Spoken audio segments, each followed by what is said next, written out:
Mega Noticias, reportajes.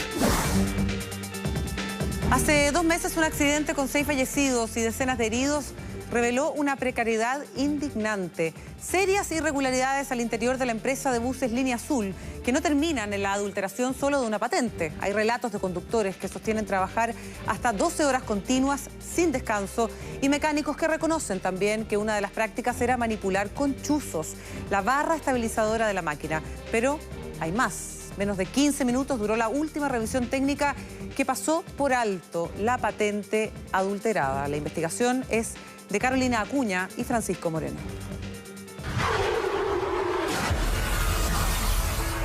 Y yo con mi mamá al lado, gritando las dos, la niña por otro lado, y ahí yo no la solté. Y de repente sentimos el impacto. Y en ese momento que el bus impacta con los New Jersey y se empieza a volcar, es como que si todo se me hubiese quedado en silencio.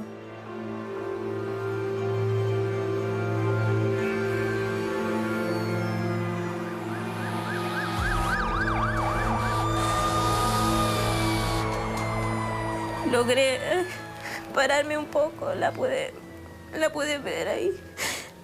Ahí me di cuenta que no había mucho más que hacer, porque el bus le había caído encima.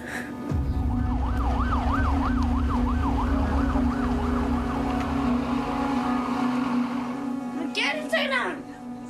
¿Quién te está grabando? Tú, la parte que bonita. Era mi vida entera.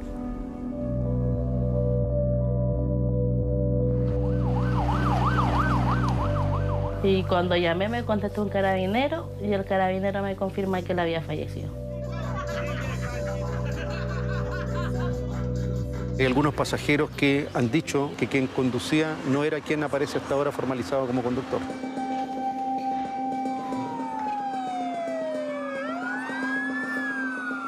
Esa noche de invierno, el duro trabajo de los equipos de rescate resultó infructuoso.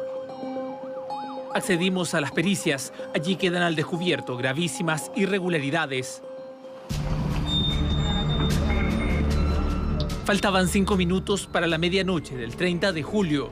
Los pasajeros del bus Línea Azul iniciaron un viaje confiados en que la empresa cumplía las reglas y que la autoridad encargada velaba porque eso ocurriera. No fue así. Entre los pasajeros iba Florencia Fernández, hija de Leslie. Tenía 9 años, venía de pasar las vacaciones con su papá en Santiago. La acompañaba su abuela. Ambas murieron. Fui a buscar a mi hija al terminal de buses y mi hija no llegaba. Empecé a preguntar, comencé a recibir llamados y ellos me dijeron que el bus de mi hija había tenido un accidente. Hace exactos 2 meses que ocurrió el accidente. Desde ahí no ha dejado un día de visitarla en el cementerio. Yo fui pensando siempre que mi hija estaba en un hospital con una fractura, con, no sé, herida, pero nunca imaginé que me iba a traer a mi hija en un cajoncito. La máquina que circulaba no solo lo hacía con una patente alterada que correspondía a otro bus. Hay una serie de irregularidades hasta ahora desconocidas. Indagamos y accedimos a los preinformes periciales y otros antecedentes que dan cuenta de una cadena de hechos que, según los testimonios y las mismas pesquisas, habían desencadenado la tragedia. Esos antecedentes los analizamos con el profesor de mecánica de la Universidad Federico Santa María de Viña del Mar, Walter Adrián Lemus. El preinforme pericial sostiene que, al realizar una inspección específica de la barra estabilizadora, se pudo apreciar que ésta presentaba indicios de oxidación parcial en la zona fracturada. Es un elemento que tiene un coeficiente elástico y, por lo tanto, si yo la fuerzo, puedo deformarla y puedo provocar un daño como una microtrizadura. Y si tiene una microtrizadura y esta es sometida continuamente a la torsión, puede haber sido la génesis del daño de la trizadura y el rompimiento de la barra, como lo dice acá el informe pericial. Según constató Mega Noticias Reportajes, en la investigación, al menos 2 trabajadores de la empresa reconocieron que se manipulaba la barra estabilizadora con un chuzo, grave según el experto. Entonces ahora la pregunta es, las instalaciones para el mantenimiento preventivo periódico que se debe aplicarle al vehículo, ¿cuenta con el espacio necesario acorde a la normativa que tiene el bus? Parece que no.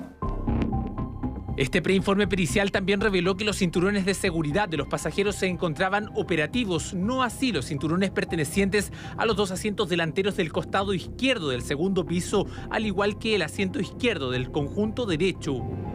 Se advierte que habían sido sustituidos a los de fábrica y que no bloqueaban la hebilla de encaje.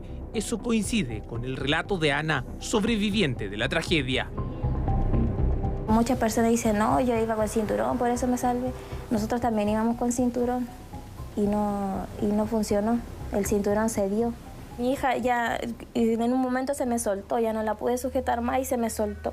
Entonces yo, con la desesperación, lo único que alcancé a agarrarle un pie. Y cuando ya el bus deja de arrastrarse, mi hija, yo miro a mi hija, miré a mi mamá para el lado que estaba ahí, y miro a mi hija y ella iba gateando por la vereda, por la calle para allá. Pero el informe también da cuenta de otras irregularidades. Cita el documento además que el panel de información de velocidad destinado a la vista de los pasajeros se encontraba alterado en su parte eléctrica, existiendo discontinuidad del cableado, existencia de cinta aislante de color negro y desconectado en ambos niveles, primer y segundo piso, por lo tanto no se encontraba operativo. ¿Por qué nos dimos cuenta nosotros? Porque empezó a marcar esa cosita de la velocidad, empezó a sonar, tit, tit, tit, que iba a exceso de velocidad. Y como seguía sonando, el chofer la apagó, la desconectaron. Entonces ahí dejó de sonar, pero seguía avisando la pantallita de que el bus iba a exceso de velocidad. Edison Aedo figura como uno de los formalizados en la causa. Es el conductor del bus siniestrado. Actualmente cumple la cautelar de arresto domiciliario nocturno. Viajamos a Chillán para obtener su versión. No puedo declarar nada. Eso no puedo decir nada. Porque por algo tengo un defensor. El 30 de julio de 2019, Daniel Guajardo, el tercer imputado de la causa, relató que en 2009 ingresó a trabajar como mecánico a la empresa de buses Línea Azul y que en 2012 asumió el cargo de jefe de taller. En su declaración dijo que en 2014 aproximadamente su jefe, Marcelo Hernández, le dijo que hiciera el cambio de patente desde otro bus siniestrado del 2010 al que protagonizó el accidente en San Francisco de Mostazal, lo que según dijo se negó, cuestión que después fue solicitada a un pintor, según indicó.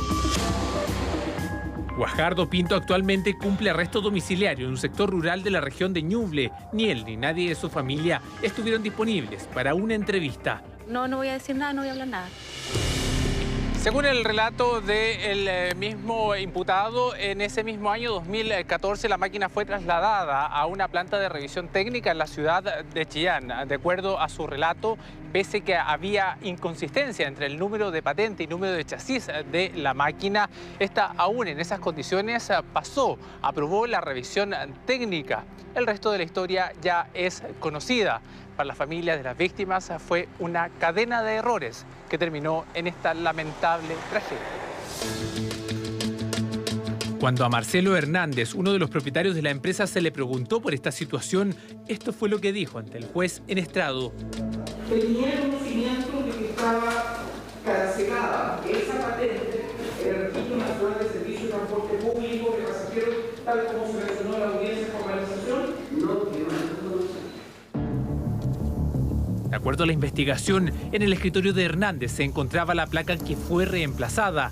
Esa patente correspondía a otro bus que se vio involucrado en un accidente en el que murieron 2 personas en el año 2010. Según el relato ante la policía del chofer que conducía esa máquina, la causa fue debido a que llevaba un mes trabajando sin descanso, por lo que se sentía agotado físicamente, dijo el conductor, lo que llevó a pestañear y a volcarse, dijo.